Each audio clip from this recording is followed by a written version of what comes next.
రైతు మిత్రులందరికీ నమస్కారం. వ్యవసాయవానికి స్వాగతం. గుజ్జు పరిశ్రమలలో తోతాపురి మామిడిని ఎప్పుడు కొనుగోలు చేస్తారు? తోతాపురి పండించే రైతుల పరిస్థితులపై మరియు పల్ప్కి తోతాపురి మామిడి ధర ఎంత ఉండబోతుందో ఈ వీడియోలో తెలుసుకుందాం. వీడియోని ఎక్కడా స్కిప్ చేయకుండా చివరి వరకు చూడండి, ఎందుకంటే తోతాపురి జ్యూస్ ధర గురించి ఒక ముఖ్యమైన అప్డేట్ ఉంది. ప్రస్తుతం తోతాపురి మామిడిని పండించే రైతుల్లో కలవరం, ఆందోళన కనిపిస్తుంది. ఎందుకంటే తోతాపురి జ్యూస్కి కాయలు కొనటానికి ఇంతవరకు గుజ్జు పరిశ్రమలు ముందుకు రాలేదు.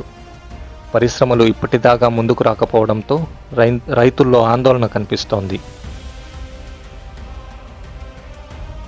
ఉమ్మడి చిత్తూరు జిల్లాలోని కొన్ని పల్ప్ ఫ్యాక్టరీలు ఈ నెల చివర్లో తోతాపురి క్రషింగ్ మొదలు పెడతారని తెలుస్తోంది. దీంతో ఈ నెల చివర్లో కాయల కొనుగోళ్లు ఊపందుకునే అవకాశం చాలా వరకు ఉంది. రైతులు ఎంతో ఆతృతతో ఎదురు చూస్తున్న ధరల విషయానికి వద్దాం.